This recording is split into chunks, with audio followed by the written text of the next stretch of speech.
principale de la maladie d'Alzheimer, et il identifie cette charge mythique de cette maladie à deux paramètres. Le premier qui renvoie au fait que nous ne serions plus tellement aujourd'hui dans nos sociétés contemporaines terrifiés par l'idée de mourir, mais plutôt par l'idée d'une vie prolongée sous forme dégradée.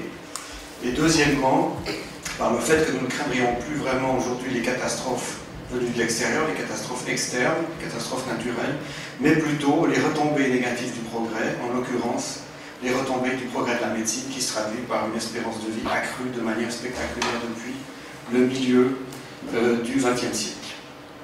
Alors nous allons maintenant aborder la question de la maladie d'Alzheimer avec trois personnes qui ont l'habitude de collaborer, donc ils vont avoir un discours véritablement tissé et interdisciplinaire, ce que nous cherchons à faire dans ce colloque, et nous entendrons successivement Marion Draux-Mendelsweig, qui est anthropologue et professeur de la Haute École de Santé de la Source. Ensuite, Geneviève Lebas, qui est biologiste et chercheuse au Centre de neurosciences psychiatriques sur le site de Seri, et Armin von Bunten, qui est professeur à la faculté de biologie et de médecine et chef du département de psychiatrie de l'âge avancé. Donc les intervenants souhaitent tisser en fait leur discours successivement, et nous aurons une discussion après, à l'issue de leur présentation. Merci beaucoup. Effectivement, je commence avec donc le plan de notre présentation, et je prends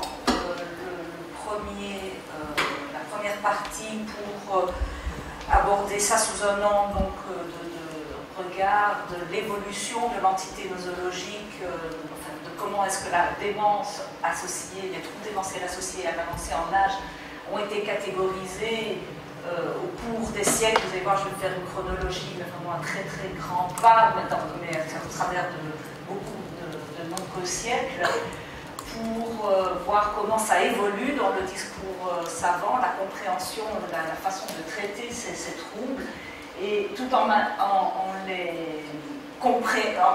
développant la compréhension du trouble, la manière dont on le questionne. Eh bien, c'est également l'évolution du statut de la démence qui va être modifiée. C'est ça que je voudrais montrer, en commençant par, si vous voulez bien, quelques considérations très générales sur la pensée classificatrice. En fait, qu'est-ce qu'elle fait avec donc un énoncé de Marcel Mauss et Durkheim qui date évidemment, mais qui, à mon avis, continue à être très valable pour résumer en fait ce que fait le fait de classifier. C'est toute classification est une manière d'exprimer ce que la société du moment qui utilise un ordre classificatoire, comment est-ce qu'elle structure de fait son monde. Et nous avons dans le travail de classification, c'est effectivement un travail de mise en ordre de la réalité, et en faisant de l'ordre, c'est-à-dire on lui donne du sens. Alors il y a deux manières qui sont simultanées dans un travail de classification, qui sont bonnes d'avoir à l'esprit. C'est le fait qu'on va donner, on intitule, on donne un nom à un objet, mais l'objet peut être aussi, l'intitulé, l'appellation peut être stable, alors que la catégorisation, elle va évoluer. L'ordonnancement qui est donné à l'objet, donc le statut qui lui est donné, est mouvant, même si le terme d'appellation, lui, perdure au travers des siècles. Tout en faisant ça, donc, il y a une production de corrélations, d'analogies qui ont une valeur symbolique, et c'est bien entendu à celle-ci que l'anthropologie s'intéresse, parce que c'est là que nous détectons le sens qui est attribué aux objets.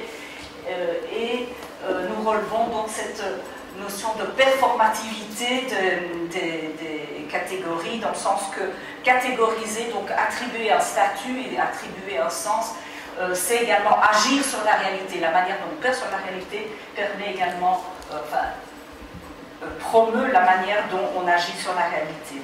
Alors, moyennant ce petit éclaircissement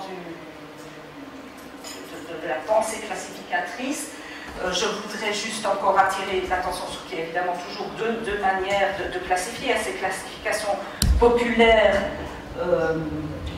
qui sont assez spontanées et qui sont tout aussi intéressantes à regarder du point de vue anthropologique, mais que la classification à laquelle je vais m'intéresser ici, dans la manière de voir l'évolution de l'entité Alzheimer, disons, les démences associées à l'avancée en âge, ce sont les classifications savantes qui ont, elles, contrairement à la populaire, une démarche délibérée, intentionnelle, comme nous l'avons vu avec l'histoire de l'évolution du DSM. L'histoire, c'est bien, il faut classifier pour mieux comprendre et pour mieux agir sur la réalité clinique notamment. Donc il y a une intention qui soutient le travail de classification. Et toujours comme on l'a bien vu avec l'histoire du DSM qui nous a été montrée en première partie du colloque, eh bien, il y a la capacité de faire autorité, elle est limitée à la remise en question par d'autres critiques savantes qui interviennent dans le discours et qui vont évacuer une classification pour mettre au bout du jour une nouvelle. De nouveau, c'est bien ce que nous avons vu avec le DSM, et c'est ce que nous allons voir qui n'est pas neuf de fait, ça ne date pas du XXe siècle en ce qui concerne en tout cas les troubles démentiels associés à l'âge. Voilà deux énoncés qui situent là où se pose la question aujourd'hui par rapport à la classification des troubles démentiels associés à l'âge. D'une part, que le vieillissement est un facteur de risque dominant, et le second, c'est que dans le très grand âge, la démence et non-démence sont des catégories qui se confondent, qui n'ont pas de raison d'être, enfin qui n'ont pas de critères de distinction très précis. Avec ces deux énoncés-là, nous voyons que la catégorie, en tout cas maladie d'Alzheimer, est mise à mal, elle a un problème, dans le sens que si le vieillissement n'est pas le facteur de risque dominant, mais alors qu'en est-il de la démence présénile qui est censée être de fait la désignation à l'origine de la catégorie maladie d'Alzheimer? Et le deuxième, si les deux, il n'y a pas de véritable distinction entre démence et non-démence dans l'âge très avancé, alors est-ce que véritablement il y a une maladie singulière qui doit désigner les troubles démentiels du très grand âge? Cette introduction-là pour poser une question, enfin c'est pas une question, pour plutôt faire un constat par rapport à la catégorie de une classification, c'est que en fait, en tout cas pour la démence, mais c'est certainement valable pour toutes sortes d'autres catégories classificatrices, c'est que l'objet n'acquiert son sens que dans le contexte de son énonciation, et que pour ce qui est de la démence associée à l'âge, nous voyons que tant vieillesse que sénilité, pathologie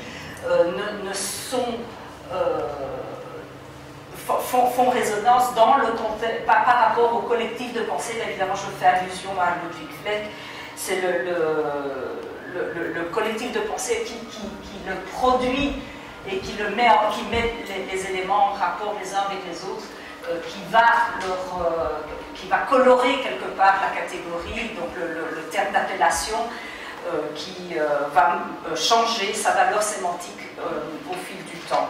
Alors, pour rendre les choses un peu plus concrètes de ce que je viens de vous donner là en guise d'introduction, je me permets de faire donc une chronologie, mais vraiment à très très grande étape au travers des siècles, pour voir justement qu'est-ce qu'il en est, comment cela a été traité. Nous voyons avec, je commence là où la littérature me donne des éléments, mais vraiment je prenais ça avec beaucoup d'un survol qui n'a rien de très précis, puisque je ne suis pas allée moi-même ouvrir les textes de Pythagore pour vous dire ça, mais on voit quand même que il semblerait que sous Pythagore, chez Pythagore, on trouve des énoncés par rapport à la régression typique de l'avancée en âge. Ok, c'est un constat sans autre, il n'y a pas de problématisation, c'est juste une évidence. De même, un siècle plus tard, on trouve chez Hippocrate que c'est bien une catégorie ontologique de l'humain, donc c'est normal que l'humain vieillissant montre des troubles démentiels. Selon le système de référence hippocratique, eh bien, avec les théories des fluides, il y a une explication à ça que vous avez là, mais ça reste un constat sur lequel il n'y a pas d'action, il n'y a pas d'incitation à le traiter autrement. C'est juste une évidence. Et nous avons, je saute plusieurs siècles là pour arriver à Cels, au tournant de l'ère chrétienne. Il y a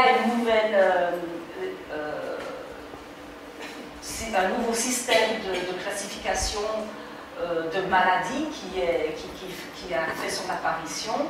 Vous les avez là, entre maladies curables par le régime, ou bien par les médicaments, ou bien par l'art manuel. Les troubles démentiels, les troubles cognitifs dans la vieillesse n'entrent dans aucune de ces trois catégories-là, et donc du coup ils ne sont pas traités comme maladies, et donc ils ne sont pas non plus affaires à action, ils n'appellent pas intervention. Et beaucoup, pratiquement 2 siècles plus tard, Galien, autre typologie, autre système de catégories. Nous avons le terme de démence qui apparaît spécifiquement nommé comme une caractéristique de l'âge et comme mais non pas comme une maladie du corps, mais bien de l'esprit. Donc, là, il semblerait nous avoir une première désignation de la démence associée au vieillissement comme étant une maladie.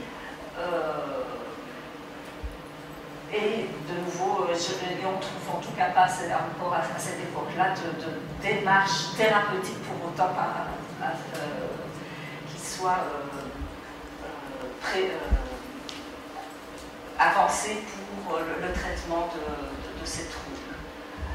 Et alors là, un saut gigantesque au travers des siècles, avec un trou de pratiquement 13 siècles, en tout cas la littérature peut-être spécialisée, on arrivera à mettre en évidence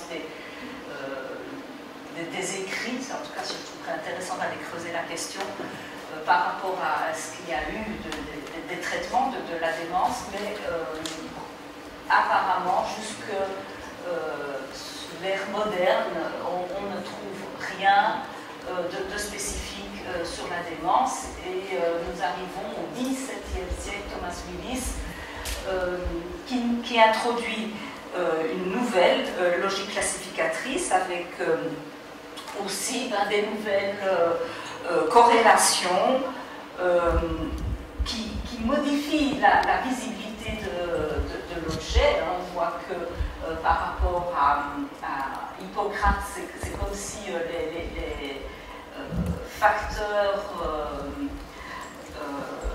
diagnostiques quelque part de la démence sont modifiés. Cette fois-ci, c'est l'excès d'humidité et non pas la sécheresse qui serait due à l'âge et qui serait la cause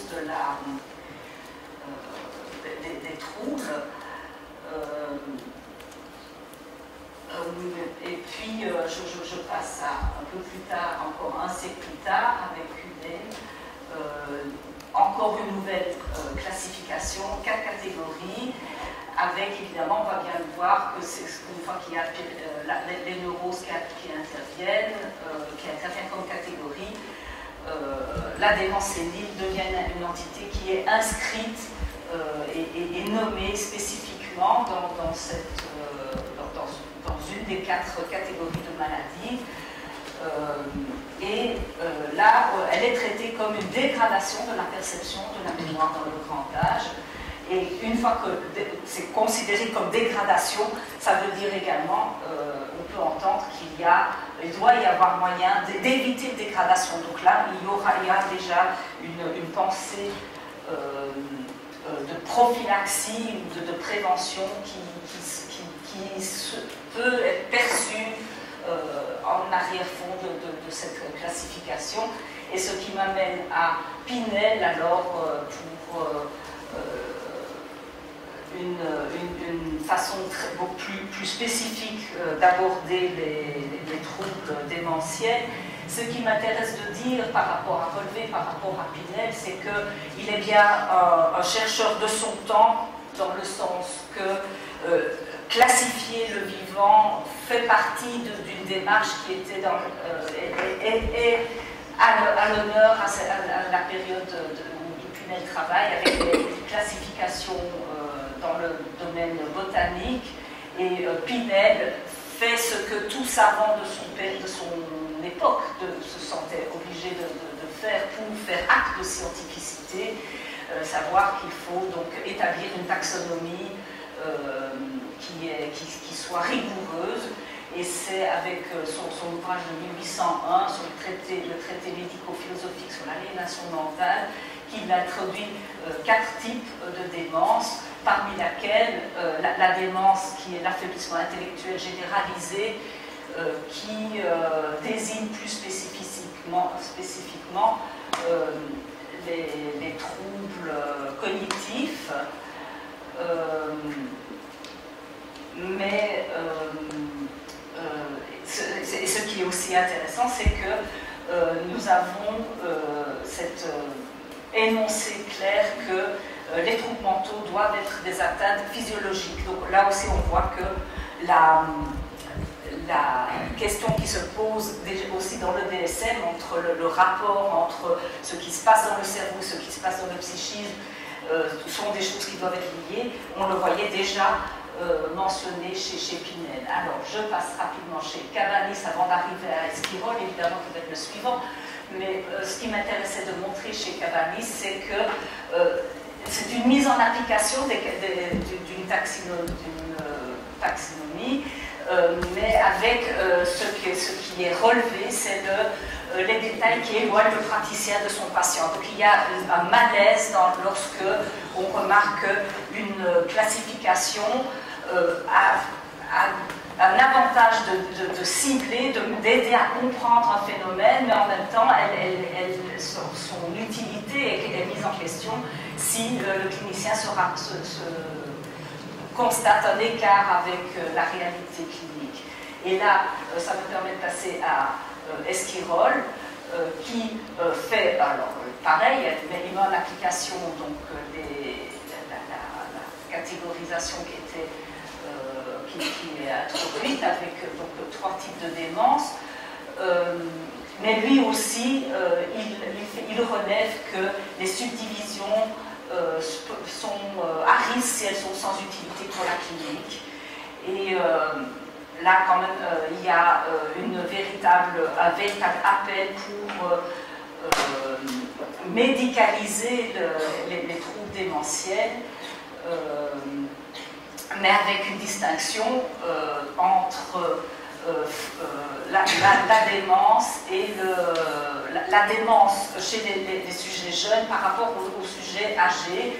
Et avec chez Esquirol, ce qui est frappant, c'est le mélange des registres, puisqu'il s'appuie, il faisait appel aussi à une recherche dans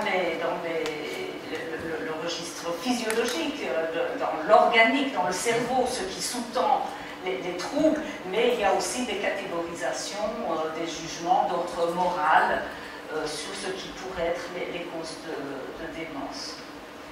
Alors encore rapidement, c'est un passage, évidemment, je ne pourrais pas mentionner Alzheimer, mais c'est un dessin que j'introduis Alzheimer parmi 7 autres personnes, outre lui, puisque c'est pour vous montrer montrer qu'en fait Alzheimer, lui aussi, il est bien dans une école de pensée propre à sa période, et c'est une période de ce qu'on appelle la psychiatrie biologique, où il faut absolument chercher à montrer dans quel tissu se situent, où sont les lésions qui amènent, qui sont la cause des troubles.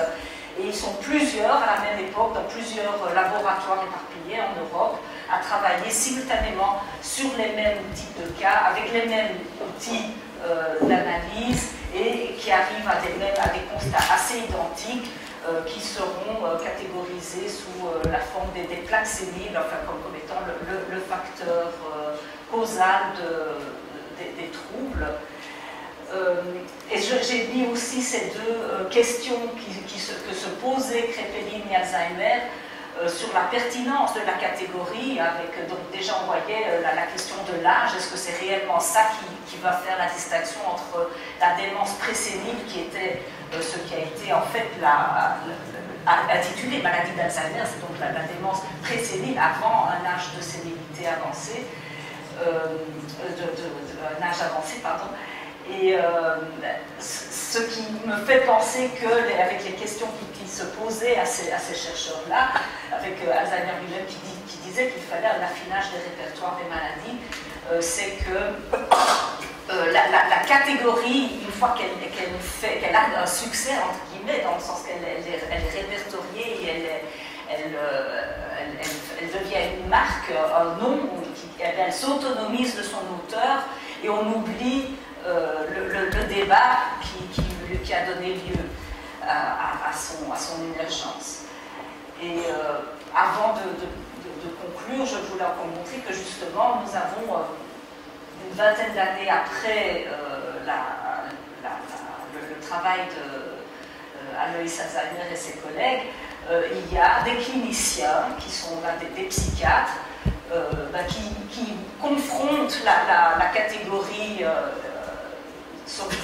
qui est répertoriée dans les manuels à leur expérience clinique, et ils se rendent compte qu'il y a quelque chose qui ne convient pas, qui n'est pas concordant entre les constats cliniques, les patients âgés et l'entité nosologique. D'où un appel déjà là à ce qu'il y ait peut-être revoir la catégorie nosographique et lui donner une autre, plus de spécificité, ou l'abandonner. Et c'est là-dessus que je vais conclure pour vous montrer. Donc il y a, si on résume ce passage vraiment à toute vitesse au travers des siècles, c'est qu'on voit que selon la manière dont on attribue la catégorie, on change son niveau sémantique, et ça entraîne également une autre manière d'aborder le problème, entre un fatalisme. On passe du questionnement de la catégorie, pour après, une fois qu'on est passé à de la médicalisation, alors il y a de l'intervention, et puis la recherche d'intervention posant les problèmes sur lesquels je vous ai laissé avec les psychiatres de la première partie des années 30 du XXe siècle.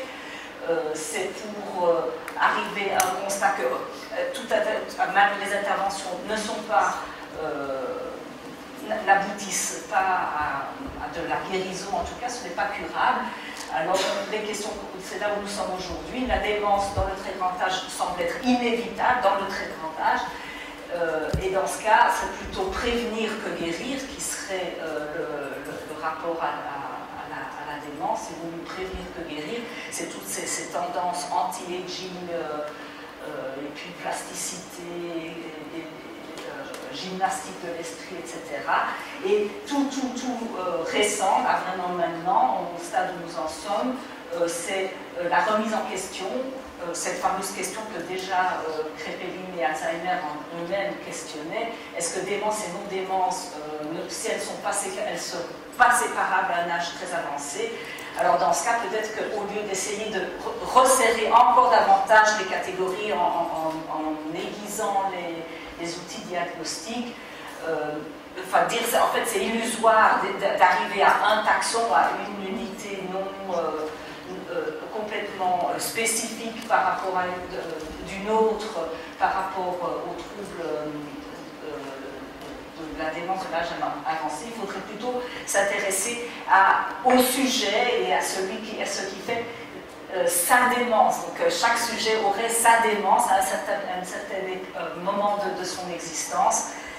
Et donc, en disant ça, bien, on échappe de fait au domaine médical parce que ça voudrait dire qu'on n'est pas dans le tout ou rien, on n'est pas un sujet avec démence versus un sujet sans démence, mais que chacun aurait son évolution personnelle à un moment donné de son existence. Et puis sur ce, je vais passer la parole pour la partie neurobiologie.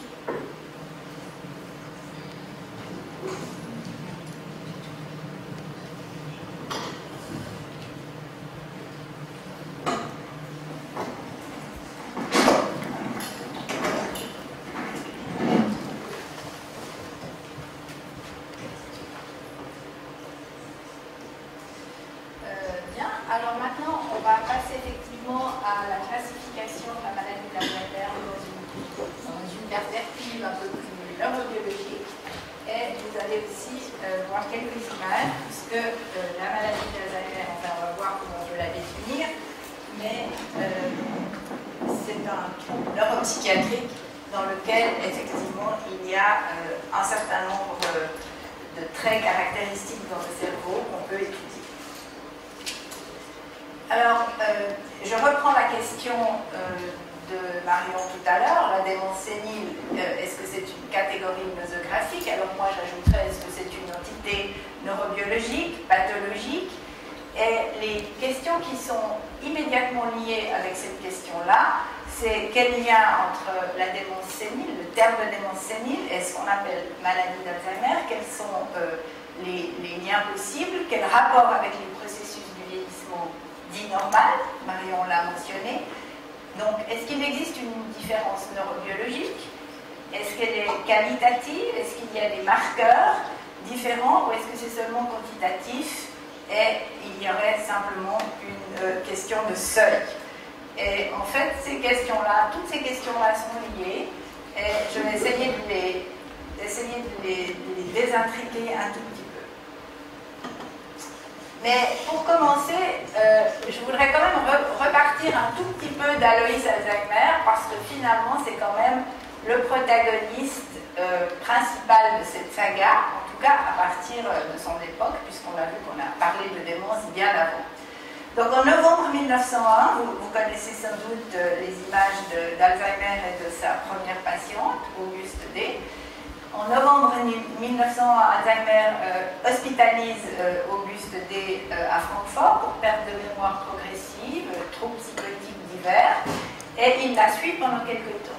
En 1906, le cerveau d'Auguste D qui est décédé est envoyé à Alzheimer qui entre-temps est parti à Munich, et il décrit les lésions, puis il les présente à la 37e conférence des psychiatres allemands en novembre 1906. En 1907, il publie le cas dans un journal de psychiatrie allemand. Et en 1911, quelques années plus tard, un second cas est décrit, celui de Johann F., qui est décédé à Munich. Et c'est alors que le patron d'Alzheimer, Émile Kraepelin, propose d'attribuer le nom maladie d'Alzheimer à cette pathologie qui est décrite.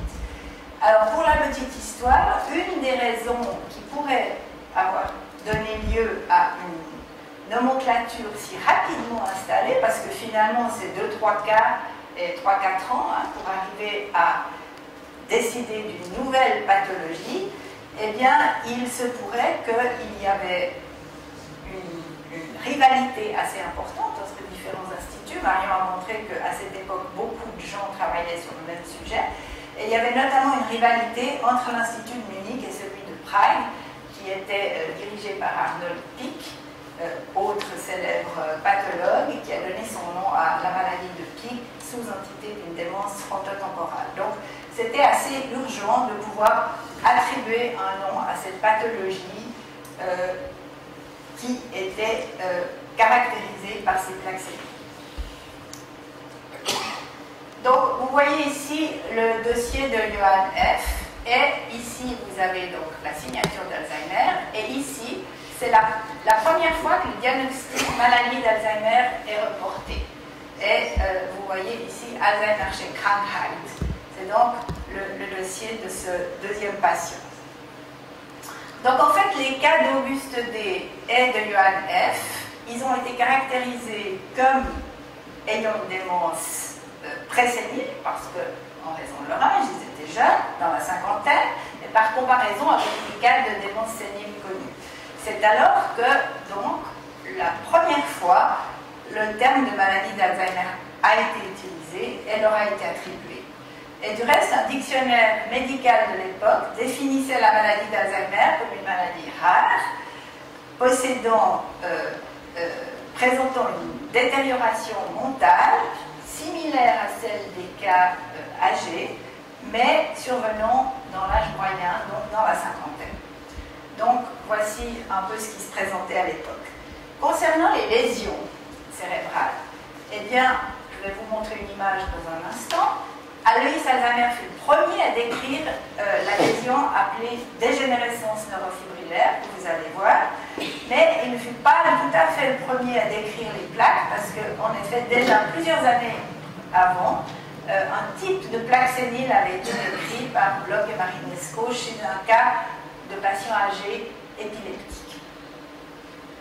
Et alors, ce qui est intéressant, c'est que les deux premiers cas décrits par Alzheimer ont été décrits à nouveau en 1997 et en 1998, puis ensuite le matériel a été utilisé pour des analyses génétiques dans les années 2000, et en fait les résultats ont été confirmés. Mais tandis que le cerveau d'Auguste D, donc la première patiente, présente effectivement des plaques séniles et des lésions neurofibrillaires, celui de Johann F ne présente que des plaques séniles et pas de neurones dégénérés. Et en fait, il correspond à ce qu'on appelle actuellement un cas plaques only. Et donc, c'est déjà une sorte d'hétérogénéité pathologique que du reste, Alzheimer a été le premier à reconnaître à cette époque. Alors, l'analyse génétique de ces deux cas, qui a été faite évidemment beaucoup plus tard, a montré qu'ils sont négatifs pour le facteur de risque de la polypoprotéine E4, dont je vous parlerai dans un petit moment, et parce qu'ils étaient tous les 2 et 3, mais des mutations dominantes ont aussi été cherchées.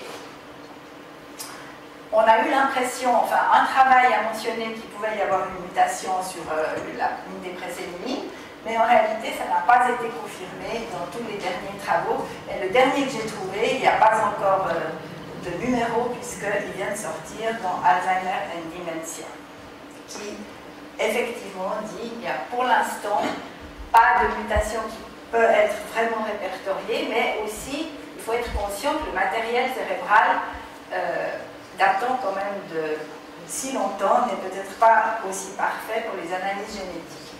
Alors voilà les images du cerveau d'Auguste D. Vous voyez les plaques séniles ici, à différents grossissements, et vous voyez bien ici aussi les neurones dégénérés.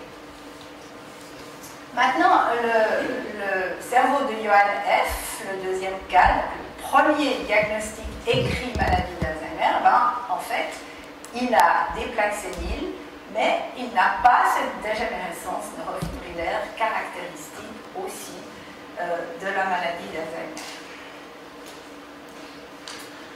Donc, la première définition de la maladie d'Alzheimer, en fait, elle était basée sur le fait qu'on avait une maladie qui présentait des caractéristiques cliniques et pathologiques d'un certain type, mais qui était aussi survenant à l'âge précoce. Et cette distinction liée à l'âge, elle a perduré pendant un certain temps, mais dans les années 70,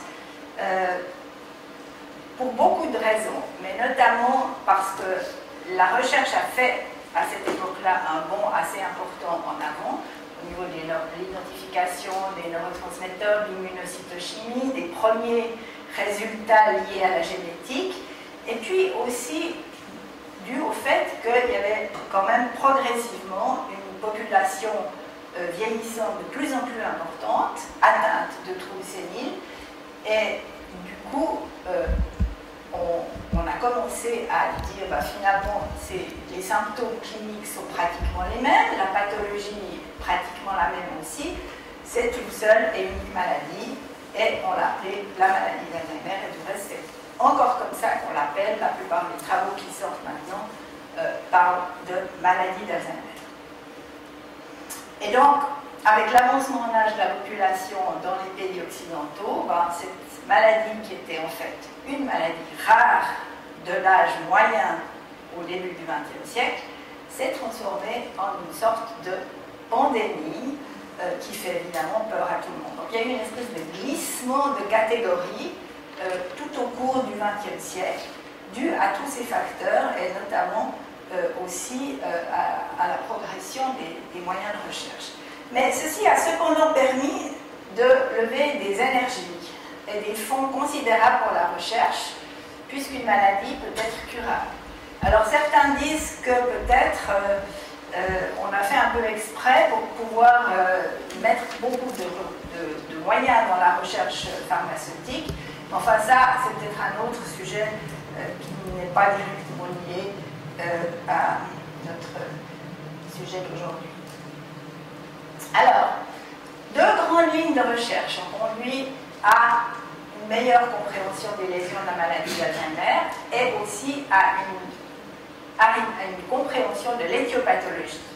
Alors là, la première, c'est la lésion de la plaque sénile. Donc ici, ça, c'est plus les cas décrits par Alzheimer, c'est des cas qui ont été décrits dans mon laboratoire. Et ce qui a été très important, c'est qu'on a, à partir des années 70, isolé les protéines qui étaient dans ces plaques séniles et dans cette dégénérescence neurofibrillaire. Et la protéine bêta-amyloïde pour la plaque sénile, la dégénérescence neurofibrillaire est liée, elle, à la protéine tau anormalement phosphorylée, et on a assisté à l'émergence de deux groupes de chercheurs, enfin, qui étaient liés quand même, mais ceux qui étaient les tenants de cette cascade amyloïde, les baptistes, et ceux qui étaient tenants de la cascade de la pathologie tau, les taoïstes. Et ces deux groupes de chercheurs étaient évidemment liés, et toujours cherchant un petit peu aussi sur le domaine de l'autre, parce qu'effectivement il y a des liens, et que surtout ces deux éléments aboutissent à quelque chose qui est le endpoint de la maladie d'Alzheimer, c'est-à-dire la perte des synapses et des neurones. Et ces deux éléments ont aussi été pris comme des marqueurs biologiques. Petit à petit, on a pu les identifier dans le liquide céphalorachidien, on a pu les identifier aussi en imagerie cérébrale, et ceci a permis d'établir des nouveaux critères diagnostiques dont, par exemple, von Newton vous parlera un peu par la suite, par exemple, les critères de Dubois.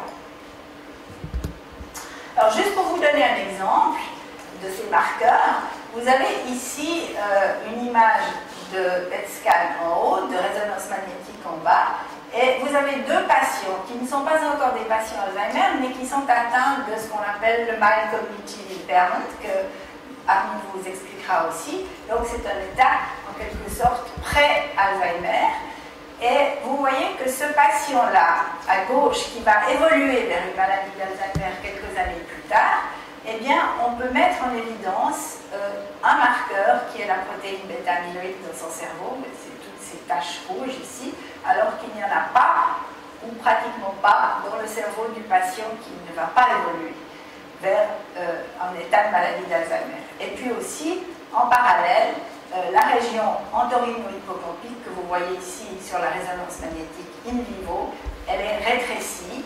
Et au passage, on peut voir qu'il y a un élargissement des ventricules, ce que M.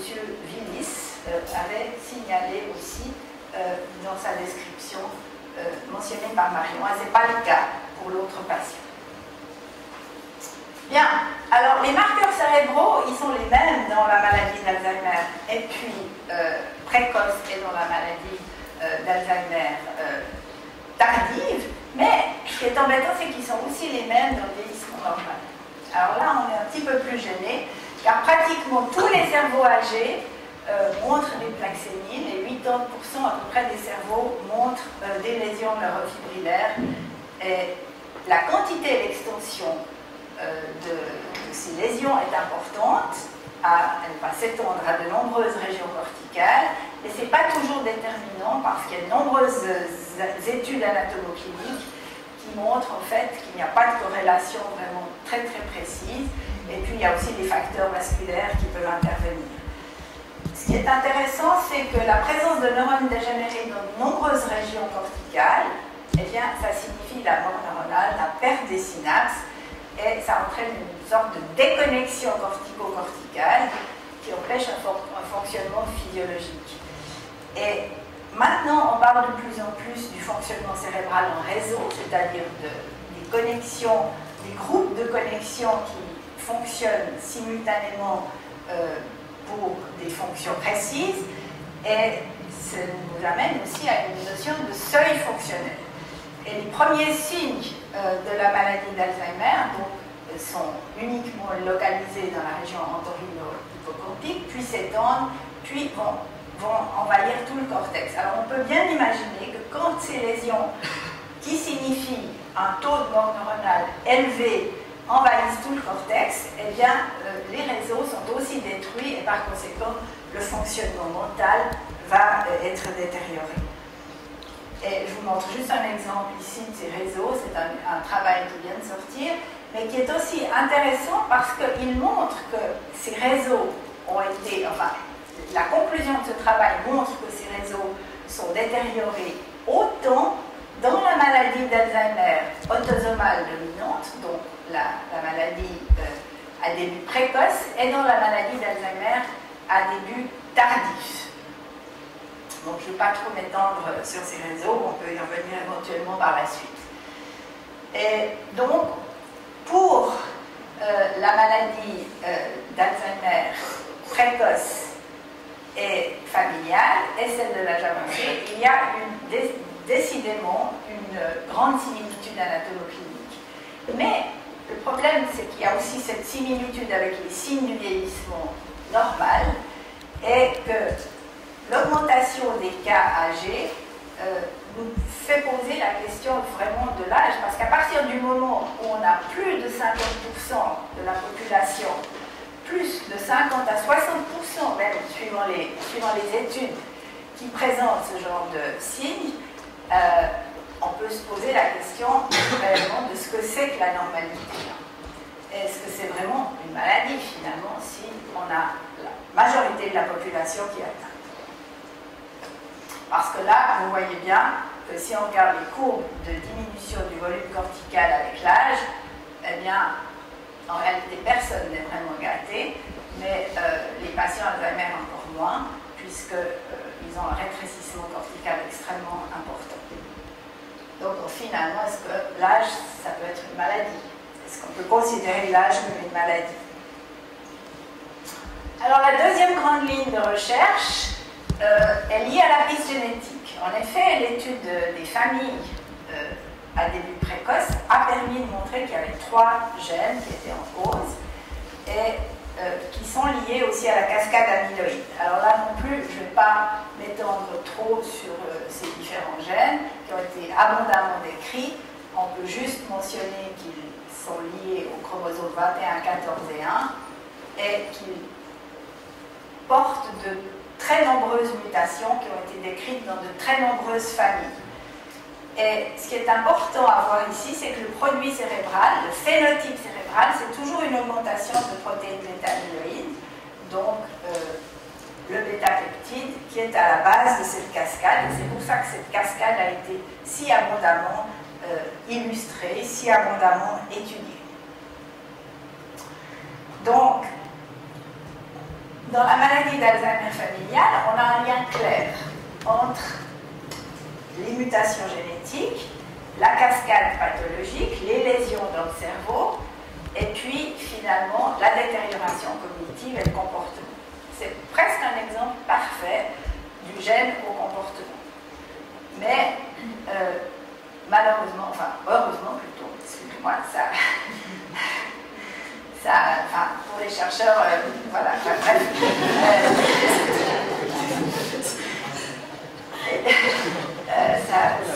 On a très très peu de cas à étudier. Alors, voilà cette cascade avec les gènes qui sont à l'origine, qui sont en fait les fautifs et qui vont entraîner toute cette pathologie avec les plaques amyloïdes, la dégénérescence neurofibrillaire, la mort neuronale et les troubles cognitifs, la démence finalement. Mais ce qui est important, c'est que dans une cascade comme ça, on peut véritablement se poser la question de est-ce que c'est curable, puisque c'est linéaire, on a des éléments à l'origine, on sait un petit peu ce qui se passe entre deux, même s'il y a beaucoup de questions qui se posent encore, et donc est-ce qu'on peut avoir des cibles thérapeutiques? Et effectivement, il y en a beaucoup, ce n'est pas non plus le sujet d'aujourd'hui, il y a eu de nombreux essais thérapeutiques, et malheureusement, on est très très déçus par ces essais thérapeutiques parce que pour l'instant, il n'y a rien qui marche. On peut se poser effectivement la question de savoir si on avait raison de cibler ces cibles-là. Et alors, dans la maladie d'Alzheimer de l'âge avancé, on n'a pas de mutation génétique. Mais qu'est-ce qui se passe? Parce qu'en fait, on a exactement la même cascade. Et donc, on a l'âge qui est le facteur de risque principal, le métabolisme lié à l'âge, on a l'environnement, on a quand même certains facteurs génétiques au sens large, c'est plus les mutations génétiques, mais c'est des polymorphismes, donc des variations normales du génome, mais qui sont à risque pour certains types de maladies, et là, il s'agit de la polypoprotéine E4 qui augmente le risque de 3 à 4 fois, et donc, on ne peut pas agir sur l'avancement d'âge, on ne peut pas agir sur les polymorphismes pour l'instant, et on peut agir par contre sur les facteurs prédisposants qui sont liés à l'environnement interne ou externe. Et donc, j'arrive au bout gentiment, en un certain nombre d'années de recherche, on a passé d'un modèle pour la maladie d'Alzheimer de l'âge avancé, qu'on appelle toujours maladie d'Alzheimer, faute d'une autre possibilité, d'un modèle linéaire avec une cause potentiellement identifiable et traitable. Et donc vous avez ce modèle linéaire ici à gauche, à un modèle polygonal, circulaire, avec de nombreux facteurs qui sont susceptibles d'interagir pour influencer le cours de la maladie et qui sont potentiellement évitables par des méthodes de prévention. Donc on a, d'une certaine manière, pour la maladie de l'Alzheimer de l'âge avancé, changé de modèle. C'est aussi ce qu'on a montré ici dans un livre, enfin on a exprimé ça un peu sous une autre forme dans un article d'un livre qu'on a publié l'année dernière, c'est une réédition. Vous avez à nouveau cette cascade pathologique qui est quand même assez bien démontrée. Là, je crois qu'il n'y a pas beaucoup de controverses à ce sujet. Et vous avez les facteurs de risque principaux, l'âge, les mutations génétiques, les polymorphismes. Et à gauche, en rouge, vous avez tous les facteurs de l'environnement interne ou externe, que je n'ai pas le temps de développer, mais qui vont agir positivement sur la cascade, ils vont booster cette cascade pathologique et donc négativement sur l'homéostasie et la réserve neuronale. Et puis à droite, en vert, vous avez le contraire, les effets les facteurs qui vont agir négativement, qui vont ralentir la cascade pathologique et qui donc vont booster la réserve synaptique et neuronale et donc ralentir la détérioration cognitive. Voilà. Donc finalement, il existe quand même une différence au niveau cérébral entre le vieillissement cérébral pathologique et puis le vieillissement cérébral normal ou réussi, mais cette différence s'estompe avec l'âge. Et quand on arrive dans le très grand âge, effectivement, la différence est de moins en moins évidente. Néanmoins, il y a des cas très âgés qui n'ont aucune lésion, pratiquement pas de pathologie et pratiquement pas de détérioration cognitive. Donc ce n'est pas totalement inévitable. Et les variations dans la présentation clinique et pathologique pourraient inciter à parler d'un syndrome de type Alzheimer pour essayer de se sortir de cette saga de ces noms qui recouvrent des entités dont on n'est pas tout à fait sûr. Mais en tout cas, un changement de paradigme, considérant la maladie d'Alzheimer comme faisant partie du vieillissement, est, ou serait, parce qu'on n'y est pas tout à fait, important pour la classification, d'une part, pour la stigmatisation de la maladie, d'autre part, et surtout pour l'allocation de fonds à une recherche qui soit plus ciblée sur le vieillissement en lui-même, puisqu'on a une grande partie de la population qui va vieillir dans les prochaines décennies, et sur les moyens de prévention. Alors voilà, mais il faut quand même être modérément optimiste, parce que la plupart des colloques qui ont lieu à l'heure actuelle sur ce sujet, différence entre vieillissement normal et pathologique, arrivent à la conclusion que pour le moment, ça reste largely unanswered. Donc voilà, on a encore du travail. Je passe maintenant la parole à Annie, qui va vous parler de la classification clinique. Voilà, bonsoir, j'ai la tâche un peu ingrate d'être le dernier comme ça, quand tout le monde, et je le vois bien, a envie de faire autre chose, d'aller boire un apéro, d'aller se faire hypnotiser par tout à l'heure. Voilà, j'espère que vous serez encore un petit peu avec moi. Vincent Barham a affirmé tout à l'heure que les gens des sciences humaines sont extrêmement patients. Voilà. C'est difficile de définir la maladie d'Alzheimer, vous l'avez vu. Il y en a effectivement des approches que nous venons de voir, très différentes. D'un côté, un peu l'anthropologie, de l'autre côté, la biologie. L'anthropologie qui tente de faire des constructions sémantiques, comme l'a dit un neuroscientifique très connu, Ian Panksepp, elle utilise des habilités cortico-linguistiques pour construire des idées sémantiques. Et de l'autre côté, il faut bien dire que ces constructions, comme ça, sémantiques en tant que telles, ne répondent peut-être pas toujours aux trouvailles ou à l'observation pour faire de neurobiologistes eux-mêmes. Et tout à l'heure, j'étais assis au milieu, vous l'avez vu, c'était symbolique, parce qu'effectivement, le clinicien que je suis, on se trouve un peu entre deux.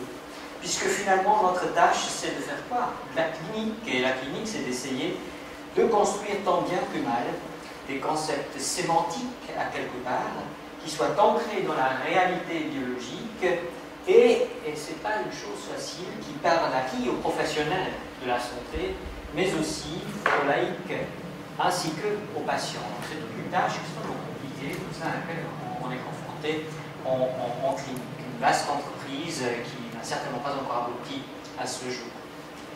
Et je pense que c'est un peu ça, finalement, le contenu de ce type de séminaire, et certainement ce que je vais vous présenter un peu maintenant. L'idée, c'est de vous parler un peu du diagnostic ultra précoce de la maladie d'Alzheimer, ensuite du diagnostic clinique, si vous voulez, précoce, de vous dire quelques mots de la polymorbidité et renforcer ce qu'a dit Geneviève tout à l'heure. La maladie d'Alzheimer chez la personne très âgée n'existe pas, pour le dire court, si vous voulez. Si j'ai le temps, mais probablement le temps avance un peu trop, je ne vais pas pouvoir remonter le temps, je vais sauter l'histoire de la catégorie versus spectre ou dimension, on va voir. Mais j'insisterai, peut-être j'ai envie de le dire tout à l'heure, sur quelques aspects qui concernent des buts de diagnostic, différents peut-être de celui de poser en tant que tel un diagnostic, et aussi de mettre en garde, et jusqu'à un certain point en tout cas, contre le danger du diagnostic. Trop sophistiqué, dont je vais parler maintenant. J'arrive, comment j'avance? À droite. Comme ça.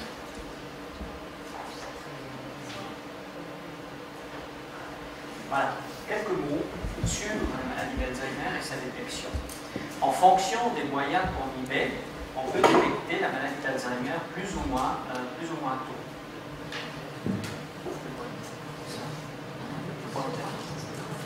Ah oui, vous voyez quelque chose là? Enfin, imaginez-vous comme ça, si j'étais Nadia Comaneci, comme ça, j'irais là vers le coin tout en haut à droite. Ici, vous avez la démence dans sa forme la plus anormale, la plus prononcée, si vous voulez, la démence avancée. C'est des personnes que vous pouvez voir dans les EMS, par exemple, qui ont des atteintes cognitives majeures sur le plan de la mémoire exécutive, qui ont des atteintes fonctionnelles, une grande indépendance, c'est pire, une grande indépendance, et qui sont finalement à quelque part gravataires dans leur...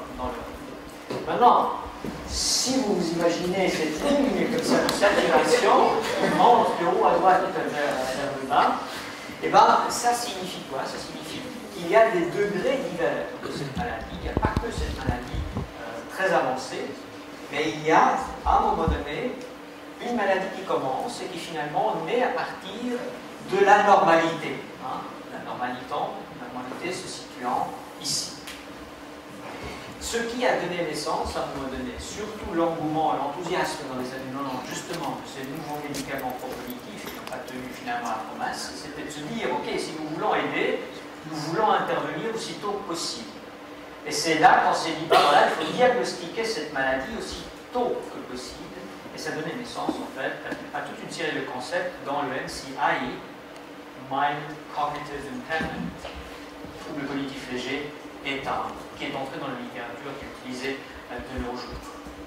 Mais voyez-vous, si on avait d'autres moyens, peut-être on pourrait diagnostiquer cette maladie d'Alzheimer avant.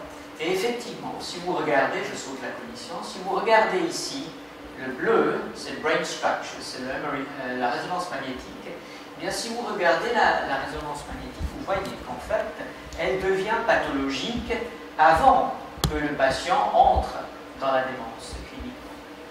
Et si on prend d'autres biomarqueurs, comme on les appelle communément, dans le cas extrême, les bêta-amyloïdes, les accumulations in vivo, si j'ose dire, dans le cerveau, comme ça, de la bêta-amyloïde, vous voyez, cette courbe de croissance ici, elle atteint en fait le maximum de déposition amyloïdienne dans le cerveau avant que le patient ait le moindre signe clinique de la maladie.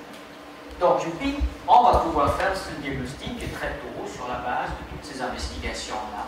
Et c'est vrai qu'il y a aujourd'hui une tendance à aller un peu dans cette direction, de faire le diagnostic très tôt. Mais il y a peut-être un certain nombre de hic. Le premier, c'est que si vous regardez, cliniquement, il y a quelque chose comme une continuité ici. Alors, il faut définir à partir de quand ce qui était normal devient pathologique.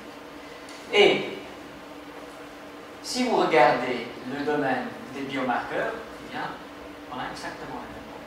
Même les neuropathologues, ils ont le problème de définir à partir de combien de lésions dans un champ donné on peut parler encore de normalité ou à partir de combien il faut parler de maladie. Donc il y a dans tous les domaines, peu importe ce qu'on regarde, il y a cette espèce de courbe de croissance et il faut à un moment donné définir des cutoffs pour définir une maladie.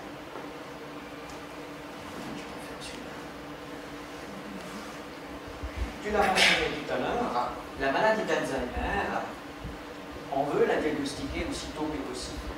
Et c'est pour cette raison que des chercheurs, dans Dubois, Michel Define, en fait, a proposé des critères nouveaux. Il ne s'agit pas ici du diagnostic ultra précoce, mais du diagnostic précoce clinique, dans la mesure où le patient a effectivement des débuts de problèmes de la mémoire épisodique. Je ne dirais pas ce que c'est la mémoire épisodique, peu importe.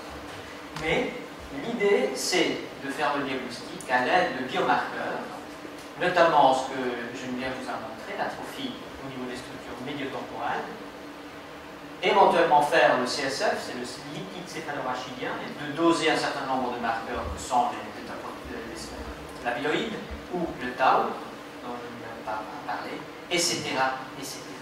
Voilà l'idée, aussi précoce que possible. Mais même là, il faut définir des seuils, et ce n'est pas une chose facile. Et là, il faut en plus se poser la question de l'utilité. Si c'est vrai ce que dit Geneviève, que finalement, on ne peut rien faire. Alors, pourquoi faire tout ça? Pour l'instant. Non, pour l'instant, on ne peut rien faire. Mais On va y revenir sur ce point-là un petit peu plus tard. Donc vous voyez qu'on a aujourd'hui toute une classification de cette maladie d'Alzheimer préclinique sans que le patient soit malade, sans qu'il ait quoi que ce soit sur le plan clinique. Et on a aussi des définitions cliniques. Ces critères de Dubois, juste en passant très rapidement, ont fait l'objet évidemment de critiques, toujours des adeptes et puis ceux qui critiquent. Et on a regardé un petit peu, certains en tout cas des Jaeger de Oxford a fait ça, c'est une neuropathologie, ils ont regardé si véritablement ces critères améliorent le diagnostic. Il semblerait que la spécificité est meilleure, effectivement, en utilisant ces critères. Par contre, la sensibilité n'est probablement pas meilleure par rapport à d'autres critères de NCDS, peu importe, qu'on a aujourd'hui déjà en clinique. Donc là encore, des fois, on investit énormément, c'est un peu comme en météorologie, hein, on investit beaucoup, mais finalement, le gain en termes de prédiction devient de plus en plus faible au fur et à mesure. C'est cette fameuse courbe de saturation, finalement, que je vous ai montré tout à l'heure. Donc, est-ce qu'il faut vraiment le faire? Et probablement, oui, il faut le faire. En tout cas, il faut le faire pour distinguer les stades pré-démentiels des stades démentiels, car si on adhère à cette classification des maladies et démontologies. Tout ça est en fait un continuum, donc il faut définir des seuils. Qui parmi vous a déjà entendu parler de NCI dans la salle? Tout le monde?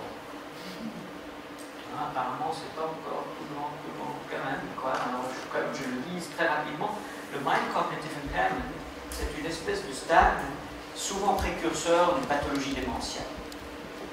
Dans le fond, c'est la même chose, sauf que ce n'est pas encore une démence en termes d'intensité, si vous voulez. Et comment on fait la distinction entre un MCI et une démence, et pourquoi on fait cette distinction? Alors, le comment d'abord, eh bien, on regarde si le déficit du patient, cognitif en particulier, a des répercussions sur la vie de tous les jours. C'est ça que ça signe un peu tous ces trucs-là que je ne vais pas vous commenter plus en temps de temps. Pour parler de démence, il faut que le patient présente des troubles cognitifs, identifiés par un examen XY, plus des déficits fonctionnels au niveau de la vie quotidienne, ce qui n'est pas le cas du MCI, où vous n'avez pas ces répercussions fonctionnelles. Ça, c'est la différence, si vous voulez. Évidemment problématique. Évidemment problématique. Parce qu'à quel moment vous allez définir que quelque chose a des répercussions sur la vie de tous les jours? Là encore, on est sur un continuum. Il faut à un moment donné trancher en décidant si, oui ou non, il y a des changements. Et là encore, on essaie d'introduire des critères scientifiques très très sophistiqués du MCI. Il y a un certain nombre de publications qui sont sorties, des publications MCI de Albert, qui sont les plus récentes. Mais le hic, c'est qu'il n'y a évidemment pas seulement un MCI, parce qu'il n'y a pas seulement un type de démence. La maladie d'Alzheimer est un type de démence, il y a toute une série d'autres types de démence. Et comme le MCI et la démence sont sur une espèce de continuum, forcément, vous avez autant de MCI différents que vous avez de démences différentes. Il faut commencer à définir les MCI dans les détails, ce qui est en train d'être fait. Quand on parle de MCI qui prédit, si vous voulez, la démence, il y a surtout le type MCI amnésique, qui touche la mémoire, si vous voulez, un type de mémoire spécifique. Et le MCI amnésique à multidomaine, parce qu'il y a encore cette différence qui peut avoir plusieurs types d'atteintes neuropsychologiques, ou seulement un type d'atteinte neuropsychologique. Si vous avez le type MCI à domaine singulier, par exemple, les patients qui commencent à avoir des problèmes primaires progressifs sur le plan du langage, eh bien, vous n'êtes peut-être pas dans le domaine de la maladie d'Alzheimer. En fait, ça c'est beaucoup plus prédicteur d'un autre type de démence. Donc, vous voyez, les choses sont en train de se compliquer pour le clinicien.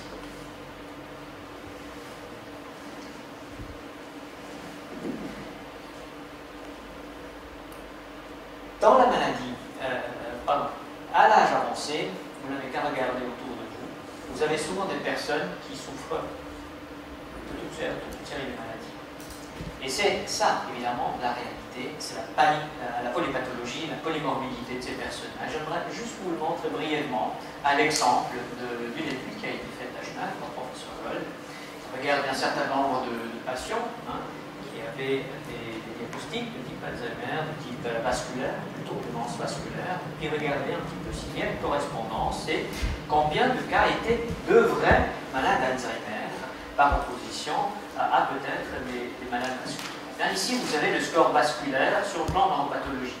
Si vous êtes de ce côté-là en bas, ben vous avez une démence vasculaire, puisque vous avez des lésions de type vasculaire, mais pas de lésions de type neurodégénératif. Si vous êtes ici tout en haut, vous avez une démence de type Alzheimer, puisque vous avez beaucoup de lésions neurofibrillaires, on en parlait de Geneviève tout à l'heure, et pratiquement pas de lésions vasculaires. Mais si vous regardez, ben la majorité des patients, en fait, ont à la fois des lésions de type neurodégénératif et de type vasculaire. En d'autres termes, le fait d'avoir des pathologies de type Alzheimer, une maladie d'Alzheimer pure à l'âge avancé, est quelque chose qui est relativement rare. C'est d'autant plus vrai que si vous regardez d'autres comorbidités qui pourraient donner naissance en fait à une pathologie de type démentiel, eh bien on a plein. La réalité de nos patients de 85 ans, c'est qu'ils ont un problème de dépression. Ils ont un problème d'Alzheimer, ils ont un problème vasculaire, ils ont un problème d'alcoolisme, ils ont un problème, et j'en passe. Toute une série de maladies, à la fois, chacune peut être contributive par rapport à l'expression de la démence. C'est ça la réalité. Et vous pouvez peaufiner les critères les plus sophistiqués tant que vous voulez. Dans un domaine, vous ne pouvez pas vous en débarrasser pour autant des autres domaines. Donc il faut aussi tenir compte. C'est la réalité du clinicien. Donc la maladie d'Alzheimer, dans ce sens-là, elle n'existe pas. Combien de temps j'ai encore? 5 minutes. 5 minutes. Si j'ai 5 minutes, je vais sauter tout ça pour vous parler de quelque chose qui va peut-être fermer un tout petit peu la boucle par rapport à ce que nous avons entendu dire au début, hein, M. de Mazeux, j'ai bien compris ça en français. C'est la question un peu autour des systèmes de classification. Ça ne concerne pas que la maladie d'Alzheimer, ça concerne bien entendu aussi la maladie d'Alzheimer. Je voulais vous parler un tout petit peu des buts d'un système de classification. Parce que, évidemment, celui qui pense que diagnostiquer ça, ou avoir un système de classification des maladies sert à diagnostiquer, se trompe lourdement. En tout cas, celui qui pense que ça sert uniquement à ça, se trompe lourdement. En fait, les classifications des maladies poursuivent toute une série de buts. Un des buts, bien entendu, c'est d'aider, en fait, à faire de la recherche. Ça intéresse Geneviève, bien sûr. Un autre but, c'est de donner des moyens aux psychiatres, aux psychologues, aux infirmiers, etc., de s'occuper d'un patient en fonction de l'indication qui est posée par un diagnostic avancé. Mais un autre but, il est là-haut. Il doit aider les gouvernements à faire de la politique sensée de santé publique. Et finalement, il y a aussi ce qui se passe, et ça c'est extrêmement important, il doit aussi aider les gens qui n'ont pas les moyens à poser des diagnostics. Je vous dirai tout de suite pourquoi.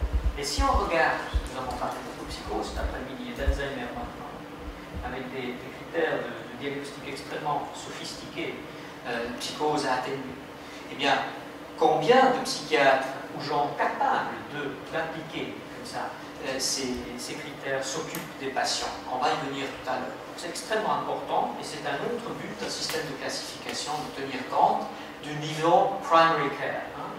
C'est même pas le médecin traitant en fait. On va y revenir tout à l'heure. Et c'est pour ça que la WHO, l'Organisation mondiale de la santé, existe. Et j'en parle un petit peu parce que mon service est le centre collaborateur pour la psychiatrie gériatrique de la WHO. On est impliqué dans la science. Bien, tout à l'heure on a entendu l'historique de la DSM que je trouvais très intéressante. L'ICD, ou la CIM si vous voulez, est le système le plus ancien en fait en termes de classification, qui est sorti sous forme de ICD-6 en 1948, donc bien avant les autres. Mais ce qui m'importe surtout, c'est de comparer un peu, encore une fois pour illustrer les différences de logique qu'il peut avoir dans les systèmes de classification et les dangers qui peuvent y être. Monsieur Mazot, je crois que c'était vous qui avez parlé de l'exigence pour la DSM-5 que l'implication avec les boîtes pharmaceutiques ne soit pas trop compromettante. En d'autres termes, elle est extrêmement compromettante avant la DSM. Ce qui a toujours été un problème pour la CIM, qui a toujours, dans la sélection des experts, exclu sur CV des gens qui ont une implication forte avec les boîtes pharmaceutiques. Certains chercheurs, par exemple, au niveau Alzheimer, ne sont pas là-dedans. Ils sont extrêmement connus sur le plan mondial, mais en fait, ils ont une implication beaucoup trop importante avec les boîtes pharmaceutiques, donc ils ne peuvent pas être experts, si vous voulez. Alors, si on compare rapidement, comme ça, c'est d'ailleurs une diapositive qui n'est pas la mienne en tant que telle, mais qui vient de l'OMS, si on compare la CIM et le DSM, il faut dire que la CIM est produite par l'ensemble des Nations Unies. En fait, il y a 193 pays qui sont là derrière, qui accréditent la CIM 10 ou la CIM 11 à l'avenir. Et en fait, c'est tous les pays du monde qui doivent rapporter des diagnostics à leur gouvernement selon les codes de la CIM 10, et non pas de la DSM. La DSM, elle est produite, et ça a été très très bien dit à plusieurs reprises, par qui? Par l'Association américaine de psychiatrie. C'est une association unique sur le plan mondial, certainement la plus forte. Ça, là, on n'est pas la question. Une seule qui produit ça. Et ce qu'il faut aussi dire, c'est probablement vrai, les millions qu'ils investissent à un moment donné, ils doivent d'abord les engranger, et c'est évidemment en bonne partie par les DSM que nous tous achetons comme ça, à tort et à travers.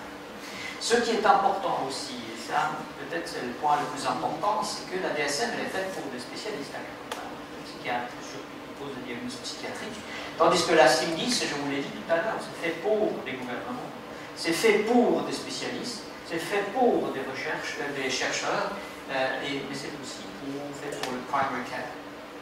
La DSM, c'est essentiellement des Américains. La CIM 10, elle doit choisir des experts dans les 6 régions mondiales de l'OMS, ce qui est une approche extrêmement différente. Et comme je vous l'ai dit déjà, c'est la World Health Assembly, c'est-à-dire l'assemblée de tous les ministres de la santé de tous les pays de l'OMS, c'est-à-dire 194 pays, qui doivent en fait donner leur aval par rapport à cette CIM, alors que du côté du DSM, c'est le Board of Trustees de l'AEA, c'est-à-dire de l'Association américaine de psychiatrie. C'est donc 2 buts très différents, et c'est aussi des buts économiques qui sont derrière un système de classification. C'est certainement le cas de la DSM. Et comme la philosophie de cet ordre-là est différente au niveau de la CIM 10, la CIM, elle doit produire 3 manuels, pas seulement un. Elle doit produire le manuel de où est-ce qu'il est recherche, le manuel pour les spécialistes et le manuel pour la primary care, c'est-à-dire pour les soins de base. Bon, ça aussi, je le sais. Et ça a son importance. Ça a son importance parce que si vous exigez de façon planétaire un niveau sophistiqué de diagnostic tel qu'il est proposé par les chercheurs, en dehors de la recherche, vous allez produire beaucoup de dégâts potentiellement. Ça peut être paradoxal. Mais en fait, si vous imposez des critères diagnostiques de la maladie d'Alzheimer comme ceux que j'ai présentés tout à l'heure pour tous les pays du monde, mais comment est-ce qu'ils vont faire? J'ai l'occasion d'avoir travaillé au Brésil. Comment ils vont faire pour faire des PL et des dosages de la bêta-amyloïde, plus un PET scan, plus une résonance magnétique à tous ces patients qui n'ont rien à bouffer en tant que tel. Et c'est extrêmement important parce qu'au Nigeria, comme au Brésil, comme en Suisse ou comme en France, pour les invités ou français ici, eh ben, il faut avoir un diagnostic pour être remboursé. Et ce diagnostic doit être un diagnostic distinct pour que vous payez. Donc si vous avez un seuil trop élevé sur le plan des exigences diagnostiques, vous allez augmenter ce que l'OMS appelle le mental health gap. C'est-à-dire, je ne sais pas comment on peut dire, Le fossé, voilà. Hein. Déjà aujourd'hui, vous voyez, il est très très important en ce qui concerne les troubles mentaux les plus sérieux. Or, pour la démence, c'est encore pire. Si on séparait la démence des autres, psychoses, etc. Puisque déjà, chez nous, beaucoup de patients ne sont pas diagnostiqués, et dans les pays en voie de développement, sur le plan économique, vous voyez, c'est la majorité qui sont pas diagnostiqués. Et si vous exigez encore plus sur le plan diagnostic, vous allez augmenter ce gap, ce fossé, de façon absolument considérable. C'est aussi ça un système de classification, c'est là que le système de classification est extrêmement important. Et effectivement, ils ont un sacré problème dans certains pays, vous voyez. Si vous regardez ici les psychiatres, psychologues, les psychiatric nurses, social workers, qui ont une formation jusqu'à un certain point, donc des spécialistes dans la santé mentale, et vous comparez les pays comme la Suisse ou la France, et à des pays comme ça, à un niveau économique très très faible, vous voyez que la différence en termes de densité des professionnels est énorme. On peut probablement résumer, grosso modo, en disant, dans des pays pauvres, il y a 200 fois moins de professionnels dans le domaine de la santé mentale en comparaison à nos pays. C'est aussi ça, la réalité d'un système diagnostique. Ce qui fait que si vous avez, c'est pas seulement une question de pauvreté générale, mais si vous augmentez les critères diagnostiques, vous risquez de voir plus souvent que nécessaire ce type de situation en Afrique, par exemple, ou bien, puisque je viens de la psychiatrie gériatrique, ce type de situation pour des patients âgés, probablement un patient schizophrène, quelqu'un qui a une démence, qui est attaché dans un pays de l'Est devant sa maison. C'est aussi ça, le diagnostic. Donc, il faut, si vous voulez, se méfier de critères diagnostiques trop sophistiqués si on a une vision planétaire. C'est génial d'avoir des diagnostics sophistiqués quand on travaille dans un labo de recherche ou dans une université qui s'intéresse plus particulièrement à ces choses-là. Mais il peut avoir une certaine incompatibilité entre ces choses-là. Donc il faut accepter des confidence levels, des niveaux de confidence en fait, plus bas dans des LAMIC. Les LAMIC, c'est les Low and Middle Income Countries, c'est-à-dire des pays à revenus faibles ou modérés. Voilà, donc le message, c'est que c'est bien d'avoir des diagnostics sophistiqués, c'est très important pour le chercheur, évidemment je le soutiens. En même temps, ils nous ont apporté relativement peu dans la réalité clinique aujourd'hui, toutes ces méthodes sophistiquées. En plus, on n'a pas vraiment de traitement, sauf les traitements psychiatriques mental. Et si on le pousse sur un niveau, disons, plus macro-économique, on risque de faire des dégâts. Ça, c'est peut-être ce que je voulais dire, mais la conclusion, elle appartient à Marie.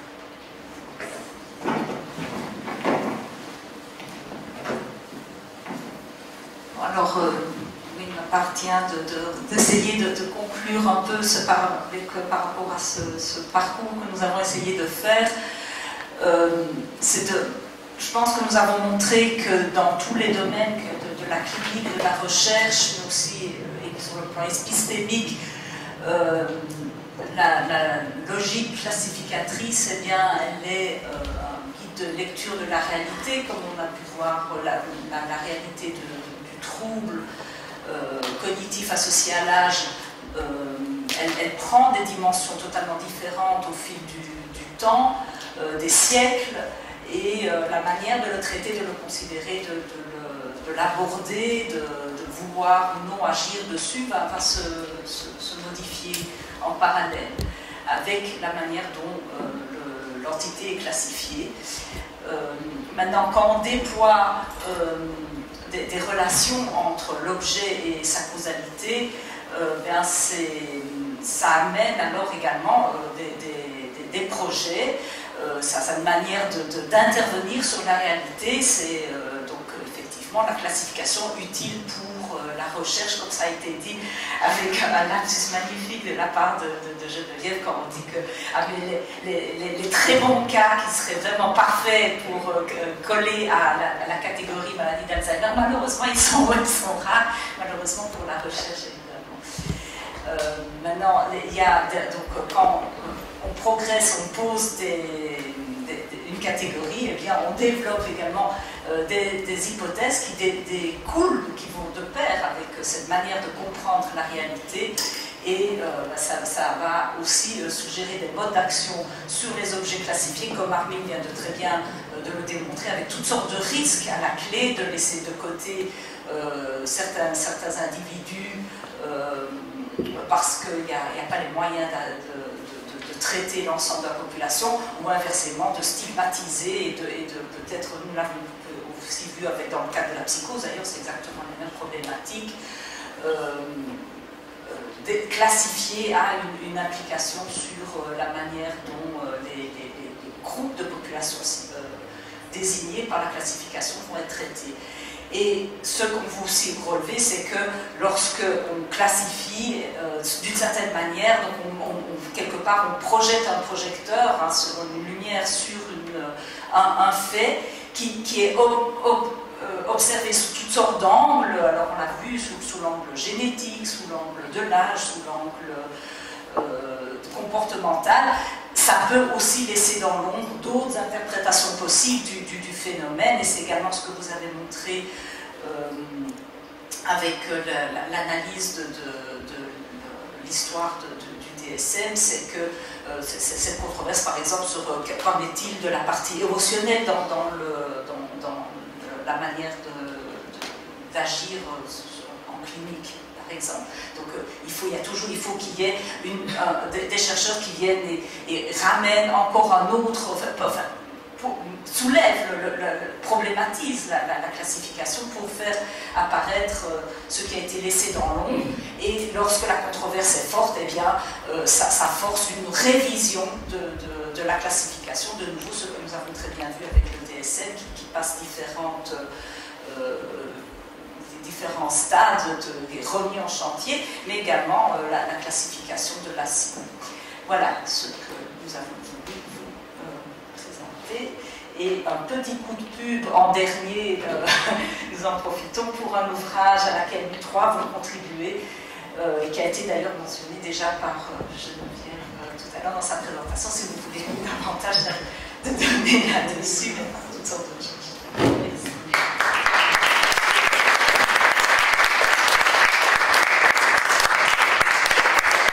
Bien, merci beaucoup. Nous sommes déjà très en retard, à peu près 20 minutes, mais ce n'est pas une raison pour ne pas prendre quelques questions dans la salle. Je vais essayer de le dire comme ça. Non. Bonsoir.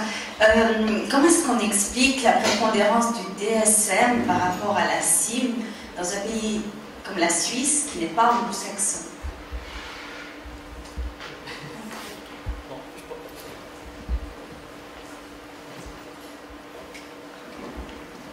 Oui, il y a probablement plusieurs explications. Je ne suis pas suffisamment expert peut-être pour donner la bonne comme ça. Mais probablement le fait que la cible est utilisée partout, par tout le monde, dans tous les pays, et que vous entendez parler uniquement de la DSM, donne la réponse. Vous n'entendez jamais parler de la cible parce que la cible ne fait pas de pub, n'a pas besoin de pub. C'est la classification internationale, qui d'ailleurs ne couvre pas que, contrairement à la DSM, les pathologies mentales, mais l'ensemble. Il y a des X chapitres en plus. La DSM s'est focalisée, probablement pour des raisons sur les maladies mentales, probablement en partie pour des raisons, parce qu'effectivement, c'est pas génial, et ça restera d'ailleurs pas génial du tout pendant encore très longtemps, et probablement. C'est plutôt pas des dizaines, mais des centaines d'années en tant que tel. Mais c'est aussi, vous l'avez vu, c'est ce que les Américains ils font des choses extrêmement bien. Mais la plupart des choses qu'ils font sont en lien avec l'argent. Je pourrais dire comme ça. Et c'est leur intérêt. C'est une machinerie de marketing et de revenus de la APA, c'est l'Association américaine de psychiatrie. Donc il y a un battage médiatique qui est absolument incroyable. C'est probablement pas non plus par hasard qu'après le sécrétisme, je ne sais pas comment on peut dire, enfin, on fait ça derrière porte fermée, comme vous l'avez décrit tout à l'heure, ils sont sortis à peu près une année, voire 2 ans avant que la CIM 11 devait sortir. C'était prévu pour 2015. En fait, il y a un petit peu de retard. C'est pour 2017 qu'elle va probablement sortir. C'est pas tout à fait par hasard, quoi. Il devait évidemment sortir ce truc avant pour qu'il y ait l'impact de marketing. J'ai rien contre la DSM en tant que telle, parce que je suis absolument persuadé qu'elle apporte énormément de choses au niveau du débat. Il est intéressant de noter que la CIM, enfin l'Organisation mondiale de la santé, plus particulièrement le département de la santé mentale, invite les experts du DSM pour contribuer à l'élaboration de la CIM 11. Le contraire est peut-être un peu moins vrai d'après ce qu'on a entendu au début de cet après-midi. Le but, encore une fois, derrière est différent. Et c'est intéressant peut-être aussi de constater, puisque vous avez mentionné les RDoC au début, les Research Domain Criteria, qui sont l'idée d'une classification beaucoup plus approfondie, beaucoup plus pertinente sur le plan neurobiologique et fonctionnel. C'est quelque chose que le NIMH va investir beaucoup d'argent. Et en fait, il cherche la proximité avec la CIM. Il y a déjà des réunions, si vous voulez, pour que ce soit un petit peu moins une aventure purement anglo-saxonne, mais une aventure un peu plus internationale. Et en fait, l'idée, c'est peut-être même faire des joint ventures entre le NIMH et l'Euro 2020, Horizon 2020, par rapport au financement des Research Domain Criteria. Donc, et c'est pour ça que je vous en parlais un petit peu, parce que c'est aussi ça, un système de classification. Ce n'est pas nécessairement un jugement de valeur que je veux amener ici, mais c'est aussi ça. Il faut que ça se vende, en tout cas si on le fait dans un certain esprit. Je ne sais pas si ça répond à cette question. Elle est certainement très incomplète. Enfin voilà. Merci. Je ne sais pas si Steve Demoiselle veut réagir sur ce point-là. Oui, j'aurais une question. Alors d'abord, peut-être pour rebondir, effectivement, de l'aveu même de certains experts qui ont contribué au DSM, tant que le DSM sera payant, contrairement à l'OMS, contrairement à la classification de l'OMS qui est gratuite, tant que ce sera payant, effectivement, il y aura un grand doute qui pèsera sur les intentions de l'APA. Il y a aussi des grandes différences de budget. Vous savez que vous n'êtes pas payé très cher pour participer à l'OMS. Ça coûte rien du tout. Ce qui fait d'ailleurs qu'ils ont beaucoup de mal à recruter des experts. À l'APA, j'imagine qu'ils sont bien payés, mais le processus lui-même, qui dure très longtemps, coûte extrêmement cher. Ça a coûté je ne sais plus combien de millions de dollars pour élaborer la classification.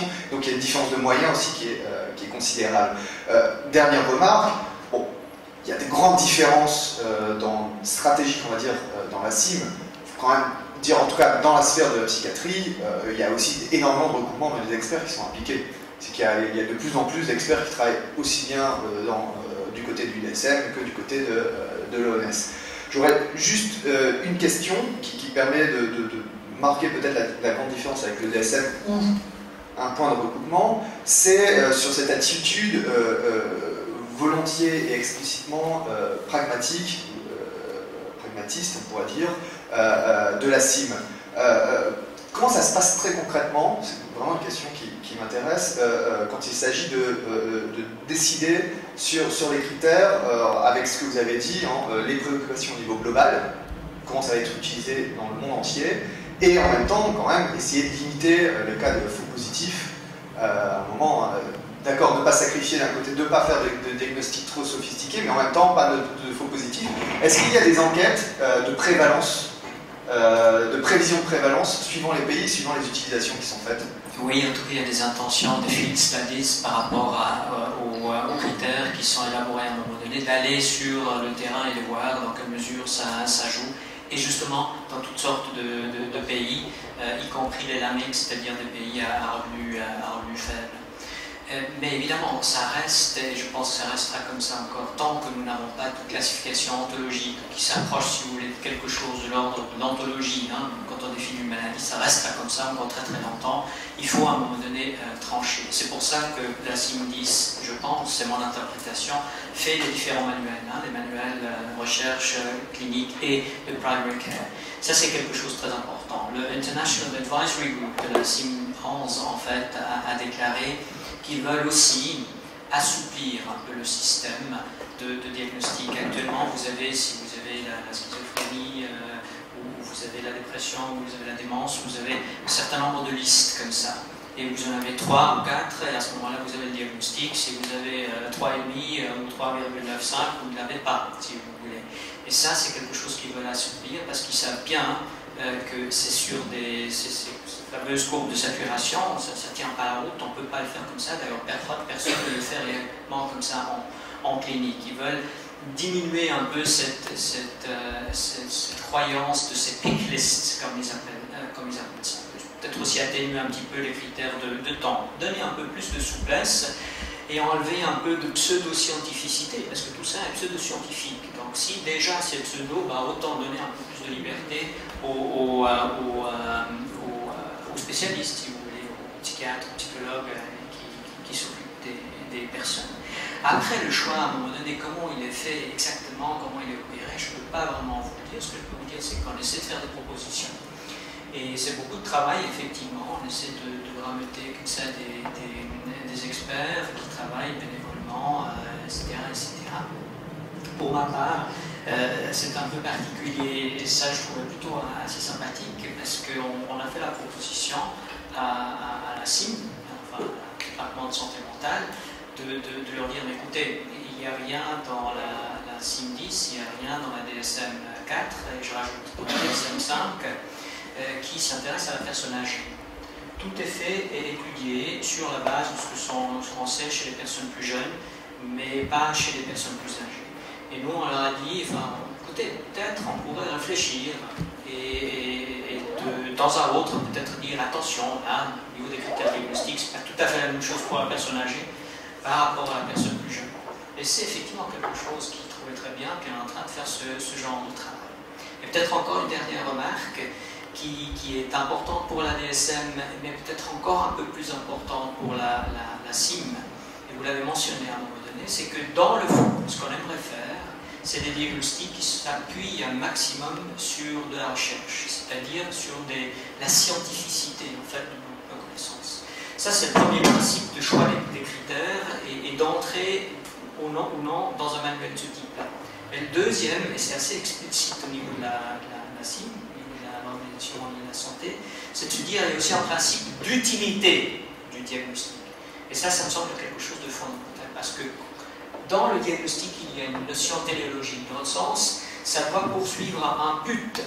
C'est une chose d'être extrêmement pertinent sur le plan scientifique, c'en est une autre de se dire, ok, peut-être on ne sait pas grand-chose, mais ce serait peut-être utile quand même d'avoir un diagnostic dans la CIM 10 pour les gens en Afrique qui n'ont peut-être pas les moyens, mais qui ont besoin de traitement. Faisons entrer ce truc-là dans la classification du fait que c'est probablement utile. Et il est vrai, évidemment, si vous avez des critères qui sont moins stricts, à un moment donné, vous avez le problème de la sensibilité et de la spécificité. C'est vrai. Mais là, l'idée, c'est de se dire, peut-être il vaut mieux avoir une moins bonne spécificité, mais une bonne sensibilité. L'idée étant, bas seuil diagnostique, dans les pathologies où on pense qu'on peut faire quelque chose. Malgré tout. Dépression, par exemple. Hein, c'est peut-être pas si mal, c'est peut-être pas si important d'avoir un diagnostic hyper sophistiqué à partir du moment où vous pouvez soulager un peu de souffrance en ayant une sensibilité relativement bonne, malgré une spécificité mauvaise, en abaissant le seuil d'inclusion, si vous voulez. C'est ce genre de réflexion. En tout cas, c'est ce genre de réflexion que moi-même, personnellement, étant pourtant à l'université, j'adore tout ce qui est neurobiologique, certains vont probablement le confirmer, mais c'est un autre débat quelque part. Moi, je défends un peu cela, puisque le diagnostic, et la CIM 10 en particulier, à mon sens, disons, poser un diagnostic, ça doit nous dire, ça doit nous indiquer un chemin à suivre par rapport à la thérapeutique. Ça n'a rien d'avoir le diagnostic le plus sophistiqué si après vous pouvez de toute façon rien faire. C'est un peu ça. Donc il y a ce principe téléologique, si vous voulez, par rapport au diagnostic aussi. Et celui-là, évidemment, à un moment donné, vous dira, soyons pragmatiques. Laissons un peu de côté la science. De toute façon, elle est extrêmement faible dans le domaine de la scientificité du diagnostic psychiatrique. C'est ce que je voulais vous montrer un peu avec ces différents atomic levels, mais c'est quelque chose à voir avec research domain criteria.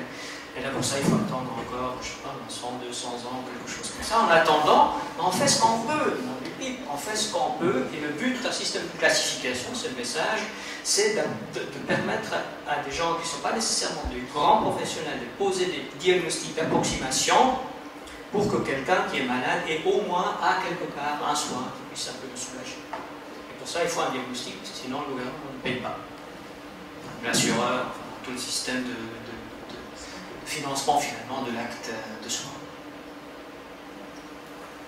Merci beaucoup. Peut-être que nous pouvons considérer que c'est une bonne conclusion pour cette première demi-journée. Je remercie tous nos intervenants d'avoir si bien traité le thème.